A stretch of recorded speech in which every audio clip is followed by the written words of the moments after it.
là đó không con? Oh.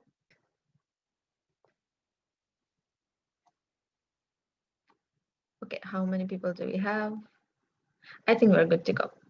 Okay. Superb. I will let GIE take the story and then we can start. Okay. Okay. Amazing.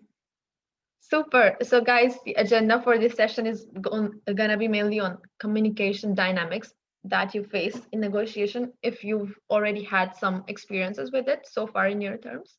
And if you're not, just to prepare you for what's coming next. And also, this complicated term called primary sensor of dominance exercise. It's more about observing the other person's tactics and their behaviors and seeing how you can actually adjust your pitch or adjust your style of delivery in a better way. And then negative reversing questioning strategy that we already discussed a little bit yesterday. And then we will do the final recap and tips for negotiation. Okay, I'm your passive for today. So about negotiation, super, okay. It's basically about, like we discussed yesterday as well, when it came to sales meeting. So it's more about developing rapport with the prospect is because it's an integral part of the selling process. And it's very important before the whole negotiation and everything happens that the person actually understands you as a person and not just as a salesperson, not just as a representative of a company, but also understands you as a person or like trusts you as a person. And bonding and rapport building are actually based on mutual liking, trust, and a sense that each party actually understands and shares the other's concerns. So again, throw back to the sessions yesterday, not making them feel like you are just a salesperson trying to sell them some product or just trying to get money out of them, but actually them seeing that you're actually trying to relieve their pain points. So it is a salesperson's responsibility to create a comfortable environment that will facilitate communication and help build mutual trust. So about this, actually I can kind of do a little bit of sharing from my experience, and also because I applied to AI this year. Okay, and in I applied for digital marketing and business development. And one of my tasks actually was to create a sales pitch for one of the partners that I would go to. And it was a video pitch. It was supposed to be a video pitch. And one of the feedbacks that I got for that was actually that I can do better in creating a more comfortable environment for the salesperson. And how I was kind of going about it in that task. And it's just like more of me feedbacking myself as well in this way, that I was not setting the context and making them feel entirely comfortable before jumping to why I'm there. So when it's like the advanced stage of the negotiation or advanced stage of your sales process, it is still fine because there can be times that you're very comfortable with this person that you're talking with in the middle of the sales process. But when it's the initial stages, then it's very important that you make them feel comfortable. For example, today if I were to talk to some of my current accounts that already have been working with me for the past few months, or that already know me, I could be directly like, okay, so we were discussing about this and we can maybe have a call about this, la, la, la, la, la. So that is like because we are already so comfortable with each other. But when it comes to probably a new sales or probably a company that has not partnered with you before, it's very important to kind of ease them into your whole process, your whole coming to the point part. So what I was doing, for example, right now, how I would talk to Mind Valley is entirely different to how I would talk to City Light. Maybe City Light is the partner that you probably just saw in the morning plenary. So how I would talk to Mind Valley is I'm so comfortable with them, I could even ask them for guidance for my other accounts, because that is the kind of comfort that I have with them. But when it comes to City Light, because they're not that familiar with ISEC, they're not that familiar with me as a person yet. So how I would probably have my conversations with them is kind of seeing, okay, can you tell me more about the things that you are doing in your teams nowadays? Okay, so they're also investing with Mindvalley. That gives me like a really good common point to talk about, because Mindvalley is also our global partner, and we understand because that is our mutual point of liking. So these are some of the things that you can kind of incorporate when it comes to your sales processes. Okay, and let me just wait. Give me a moment. Okay, yeah, now it should be okay. Okay. So when it comes to communication and building that whole environment of comfort, you have to pay attention to three elements, which is number one, the words. What kind of words is this other person using when they're talking to you? What kind of phrases are they using? And it's not like this is not a short course on you becoming psychiatric evaluators, but it is very important to keep your eyes and ears open to the things that they're saying and the behavior that they're portraying, and their tone. What kind of tone are they using? Like, there might be some times when you might even encounter, I hope you don't, but there you might even encounter people who are sarcastic. Can happen. There will be body language as well. Are they yawning? Are they looking away, or are they checking their phone? So it's things like these that you have to really pay attention to make sure that you are really set for success when it comes to negotiations. And your tone and your personal presence play a big impact on building the relationship and building trust. So a lot of times, if it's the words or if it's the tone, let's say that they you are just presenting them with a proposal or something like that, okay, and they brought an issue up, but you already set it in your head that you're going to have this pitch, you're going to have this presentation, but there was a small part of maybe the budget or maybe some initiatives that they've done in the past. I bring the same example every time, but they might bring something that they did for marketing or digital campaign that they did in the past. So, and if you're entirely set in your script, in your preparation of the proposal, that I'm going to do this, I'm going to say this, I'm going to say this, then you're missing the whole point behind what they're trying to deliver to you, what they're trying to convey their message or their need as. So this is also an example that I had in one of my recent meetings, actually, with this company called City Light. And I'm doing this collaboration with America's regional office. I can share this experience with you. So we were initially asking them to, be a partner for GT. Okay.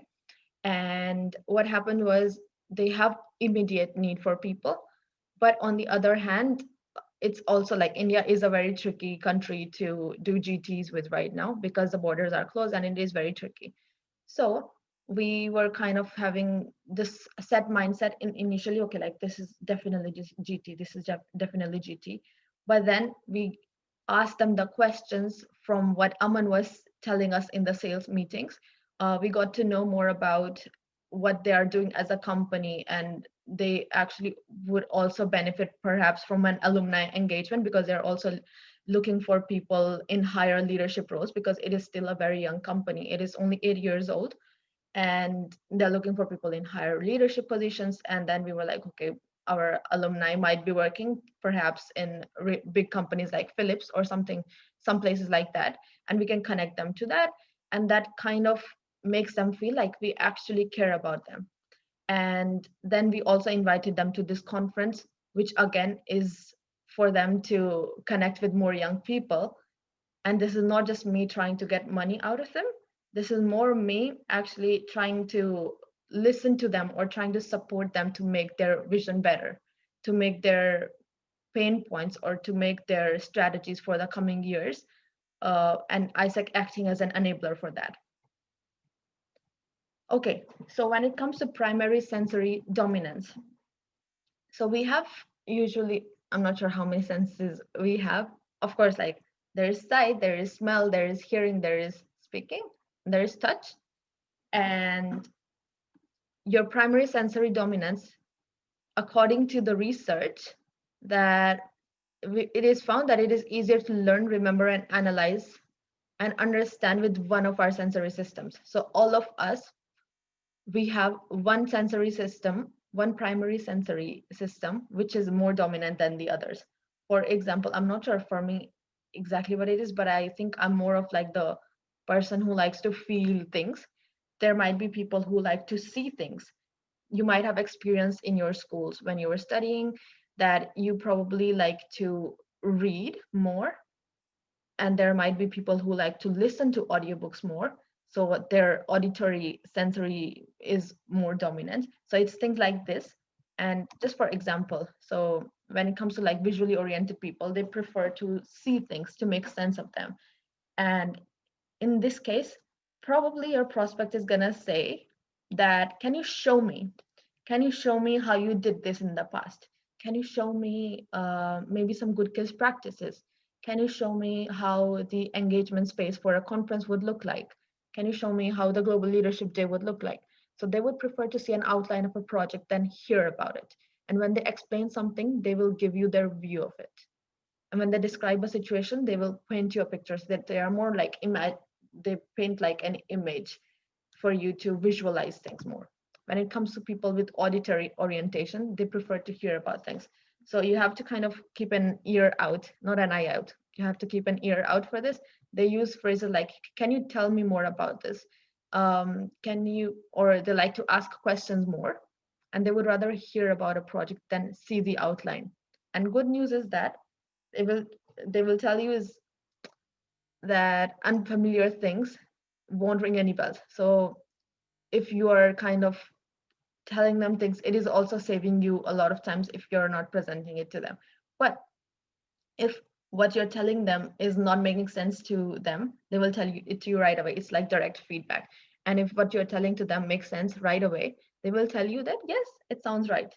And then that gives you a point to go on that, okay, this is something that I can include in the proposal that I'm going to prepare afterwards. Some people are kind of kinesthetic, that is feeling oriented. And I think I'm more of this person, but I'm not entirely sure. I need to be more self-aware on this. But these are people who are both inner feelings of comfort or discomfort and experience external experiences of touch. And there are like touchy-feely people. When they understand something, they will tell you they have a grip on it and it feels right, that we fit together, or like I feel like yes, this is the right way to go. And an unfinished project, they will tell you that it still has a few rough edges that need to be smoothed out. So they speak in more abstract terms rather than being entirely, data oriented, or let's say fact oriented. And once you understand the concept of primary sensory dominance, let's not overcomplicate the term, but you understand the concept and identify your dominant sense as well as your prospect. So for me, for example, I'm more of kinesthetic, and also I like to see things.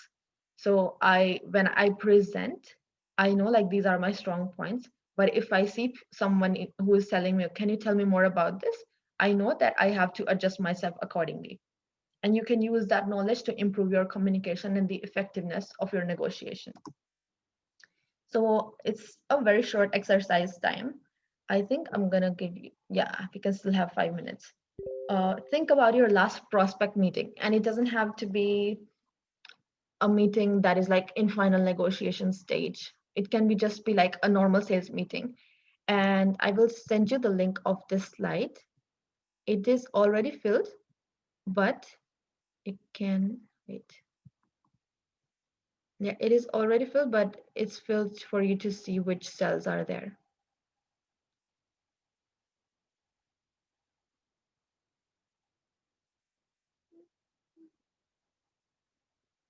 We will have 5 minutes for this.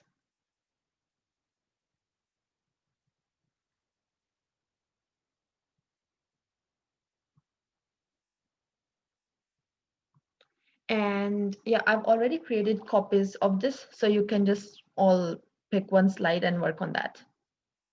You will have 5 minutes. Start. I think it would also be great if you can maybe name your sheets so you can have a look at it afterwards. You can just keep the slide as an output as well. So would anyone like to share? We can have like 1 or 2 sharings.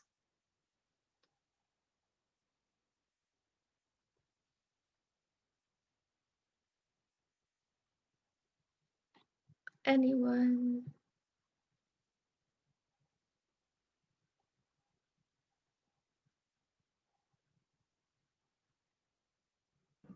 Okay, sure. Me? Mhm. Okay, the thing that I got when I feel this presentation is we have to focus on three things. First is body language, tone, and verbal.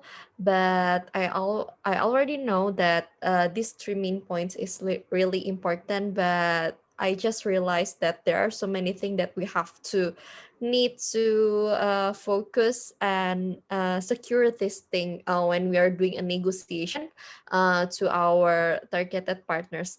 Like on body language, I think we have to focus and see the eye contact when we talking to the others person that we talk to, and count with fingers when we need it, and others. And the tone is, I think we have to be empowering and uplifting, and then yet informative when we are talking to the others.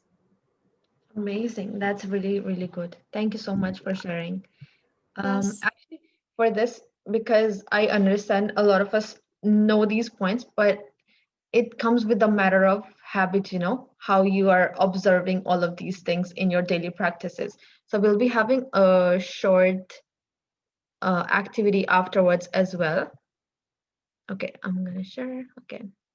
So 30-70 rule, basically, it is that contrary to popular belief, 70% of the sales meetings should actually be your prospect or your lead talking. And 30% should be you talking or you asking them the questions. Because again, a sales meeting is not you trying to sell the product. Again, indirectly it is. But it is actually you trying to figure out how you can support or how you can relieve the pain points of this person better. So it should majorly be like 30% of you talking or asking them the questions and 70% them talking. And how can you overcome objection or unexpected things while creating a comfortable environment for negotiation? This is where your negative reverse questioning strategy comes in, which we also discussed yesterday. And it is basically how to transform objections and unexpected information for your negotiation. And reversing is actually a Sandler technique. It's the Sandler methodology, like a theoretical source of information, and also it's a very popular sales strategy. And it says that answering a this whole tactic of reversing questioning strategy is answering a question with a question. So if they ask you probably what is the price, or why is this so high, or something like that, and then you ask the question with a question, but with a question that is smart, with not with a question that is disrespectful. So and you can penetrate the prospect's smoke screen, because again, not everyone is going to give you the entire information with just the first question you're going to ask them. So you need to actually to remove the barriers or remove the smoke screen that the prospect is presenting before you. You need to ask them the question so you can actually they can actually reveal the actual motive intention behind what they're saying. So this is the rule of 3 plus, and it says that wait a minute, just a moment. uh, mhm. And it says that it often takes 3 or more reverse questions to clear the intellectual smokescreen. And the first two answers given by the prospects are usually intellectual in nature. So maybe you're going to ask them, okay, can you tell me more about the company, what you do there? So it's probably going to be something, let's say, fluffy, or let's say something which is going to be more like PR, or which is something that they're already used to saying when it comes to explaining their company, explaining their role, because they're very used to doing that. They're very, if somebody asks you today what you do at ISEC or what ISEC is, I think a lot of us would directly say ISEC is the world's largest youth-led organization, right? And because this is something that we're very used to. And if you put yourself in that shoe, if somebody asks you more or smarter questions, then you would probably come to the more intellectual, not the intellectual, but the emotional response, your more natural response to those questions. And according to this strategy, the third answer is usually the emotional response that reflects the prospect's true intent. And this is beyond this third question or beyond this third answer, you're actually going to get to the point where you will get to know more about the pain points, their struggles, their challenges, and also the more exciting things that they've done in the past. So we have just two examples. So negative reversing is reverse psychology variation of the reversing technique. Okay, this is turning into a psychiatric course, but it's okay. I think we all need to be like that. It helps you steer a conversation in a particular direction to explore another avenue or test a prospect's reaction to a particular aspect of what you're trying to sell. So let's have like these two examples. So prospect says that we are very happy with our current benefits package. And the salesperson says, I understand. And you're telling me that because, or you can be like, okay, and what do you like about it? Or how has that been working for you? We've been working with the same company for several years. And the salesperson says, okay, which means, or you're very happy with the things, or is there also something that you would could be made better, and then they could give you like the things that really mattered to them, and then you could see an opportunity, or you could see how you can relieve their pain points much better. And you would have to present us with a truly exceptional program before we would even consider making a change. So there you go, there it's the opportunity there. But it took like what, 3 or 4 questions for them to actually reveal to you that there is scope for them investing more money in what you're trying to sell to them. But what it required was, again, more questions, more smarter questions. There is another example. Does your price include content creation for the digital campaign? If you're trying to sell them employer branding digital campaign. And the salesperson says, good question. You don't want content creation included, but the prospect says, we definitely want it included. And the salesperson says, okay, I see why. And why is that? Why is, again, this is not the term probably we would use in natural context, not exactly, and why is that? But you could ask it in a sense that, okay, why do you think like you need support for content creation? And that would mean they probably don't have a marketing team, or they don't have a big communications team or content creation team. There you go, you have your value proposition, that you have a really good content creation team that you can probably, that would probably add more value to your package. Okay, so now we have exercise time for 10 minutes. I will, it was initially 5 minutes, but I made it 10 minutes because I think it requires more time. So we will have like two people per breakout space. And what we will be doing is we will have one round where the salesperson, one person will be the salesperson and the other person is going to be the prospect. And your challenge is, for the prospect, you have to make objections. It's going to be fun. And the salesperson has to interpret it or apply the questioning strategy. And you're going to have, or I can have it like 3 minutes. So 3 minutes per round. And yeah, I will see you again back here. And the other person is, you will also have another round, which is the salesperson finds out that a partially remote GTE answered to the prospect needs. So how would you make it happen? I can share the slide with you or this image. Wait. I see that we are 9 people. Okay, 8 people. Okay.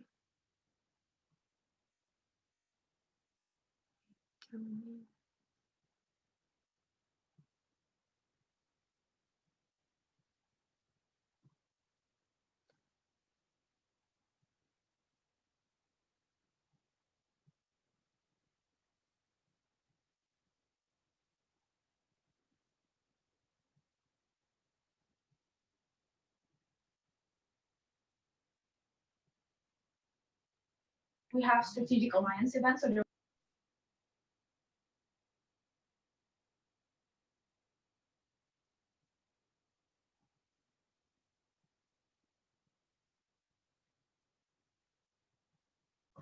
Amazing. I see everyone is back. Okay, let me see your faces. Super. So, just a quick sharing. How was it for you? How was this activity for you? Group one.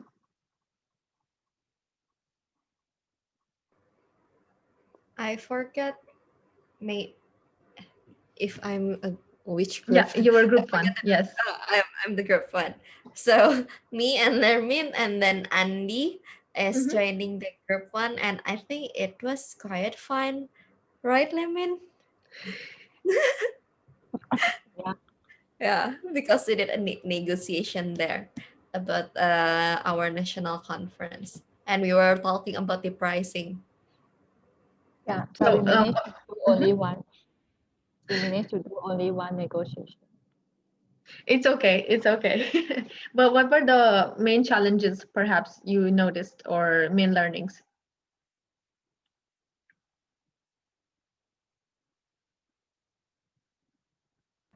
I think when the prospected partners and salesperson from Isaac didn't get the objective or the same value or vision when we want to connect it with the project that we want to prospect with them.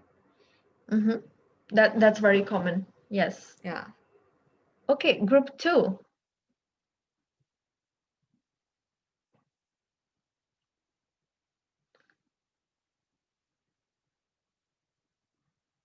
Group two, GIE and Krunal. Oh, okay. We also forget the number.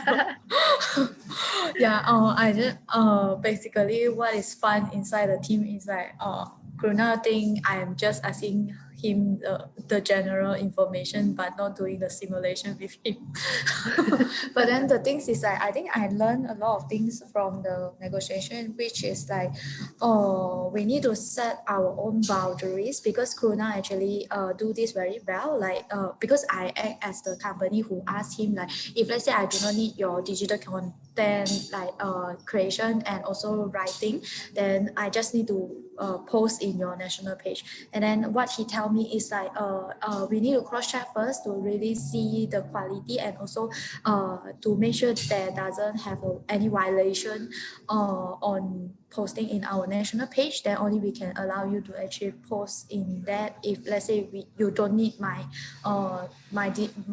design team to help you to do the content writing. And then I think at some point in between the negotiation, we need to have our own stand as an organization, and to make sure during the negotiation that that do not actually violate what we have been in organization as well. Yeah. Thank you so much for that sharing. It makes a lot of sense, definitely. Okay, room three, Jika, Victory, and Kim too.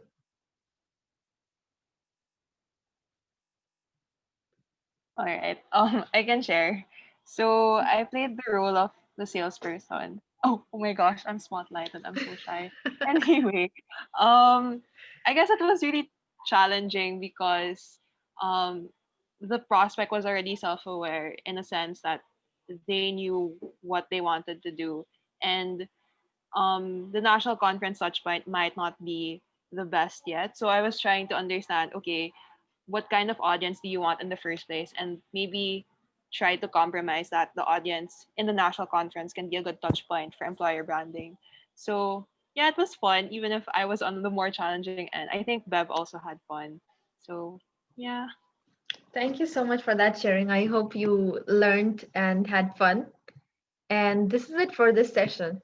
And we're going to directly be moving to our next short and sweet session on closing contracts. Let me just stop sharing.